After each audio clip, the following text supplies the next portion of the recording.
최근에 저에게 스트레스가 됐던 사건, 제 개인적으로 이제 육아가 좀 이런 느낌이에요. 영상으로 남길 수 있을 만한 네.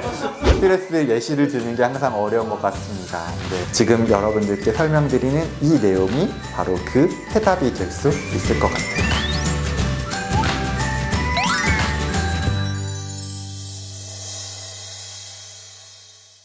내일부터 세사대 상담심리학과 중간고사인데 공부도 못하고 큰일 났네. 일도 잘 안 되고.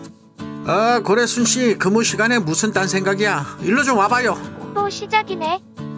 나 때는 말이야, 근무 시간에 회사를 위해 뭐 할 일이 더 없나 하고 노심초사 말이야. 내 말 듣고 있어? 아, 잔소리. 치. 맨날 부장님은 자기 업무까지 나한테 떠넘기면서. 나는 집이 머니까 먼저 갈게. 레순씨는 실적 보고 내일까지 다 해놔, 응? 아, 이놈의 스트레스. 다 그만두고 싶어. 스트레스 하는데 정작 스트레스가 뭔지 잘 모르겠어요. 그리고 이런 스트레스가 꼭 부정적일까요? 아, 나 오늘 누구 때문에 스트레스 받았어 라고 하면 아마 그 누구가 스트레스의 원인으로 보시는 거고요. 아, 나 스트레스 받아서 잠을 잘 못 잤어 라고 하시는 분은 아마 스트레스를 반응의 의미로 사용하시기도 할 겁니다. 좀 더 학술적으로 설명을 드리자면 스트레스는 고대 라틴어의 스트링게르라는 팽팽하게 당기다, 조이다 라는 말에서 처음 유래되었습니다.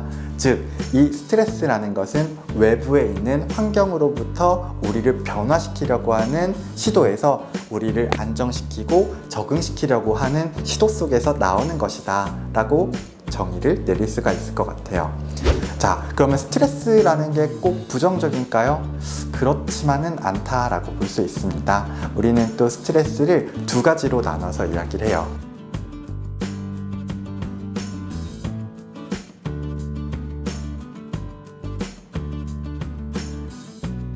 심리학자 라자러스는 이렇게 이야기합니다. 외부에서 주어지는 환경 자극은 동일하지만 이 동일한 자극을 우리가 어떻게 평가하고 어떻게 대처하느냐에 따라서 이것이 우리로 하여금 긍정적으로 대처하게 만드는 유스트레스가 될 수도 있고, 이걸 부정적으로 반응하게 하고 우리로 하여금 부정적 반응을 유발하게 하는 디스트레스가 될 수도 있다, 이렇게 이야기를 합니다. 스트레스가 우리에게 미치는 영향은 어떻게 되나요? 신체적인 것 먼저 이야기 한번 해볼까요? 제가 팔이 부러져서 병원에 갔던 적이 있어요. 장염에 걸려가지고 감기에 걸렸을 때 탈모. 빨리 나으려면 스트레스 받지 마셔야 돼요. 즉, 만병의 근원이 스트레스다, 이렇게 이야기를 하시는데 도대체 왜? 라는 생각들을 많이 했었습니다. 캐나다의 뇌분비학자였던 한스 셀리어스가 이 스트레스에 대한 이론을 발표하면서 스트레스의 일반 적응 증후군이라는 이론을 만들었습니다. 즉, 외부에서 우리에게 스트레스를 줬어요. 이게 오랫동안 지속되고 그 강도가 심하다 라고 하면 그때 에너지 소비가 많은 만큼 몸 안에 통증이 나타나기도 하는 이런 신체적인 증상들이 나타나게 됩니다. 이게 바로 경고 단계예요. 저항 단계에 되면 이제 우리 몸에서 자체적으로 이 에너지 소모에 따른 우리 몸의 불편감에 대해서 저항하기 시작합니다. 그래서 뇌분비계에서 우리가 코르티졸이라고 하는 호르몬이 분비가 되기 시작합니다. 이 호르몬에 의해서 지금 나타났던 증상들이 겉으로는 괜찮아지는 것처럼 보여집니다. 그런데 실제로는 아니에요. 우리 몸에 있는 에너지를 더더욱 소모하면서 계속해서 우리 몸에 안 좋아지는 기능들이 생기고 있는 거죠.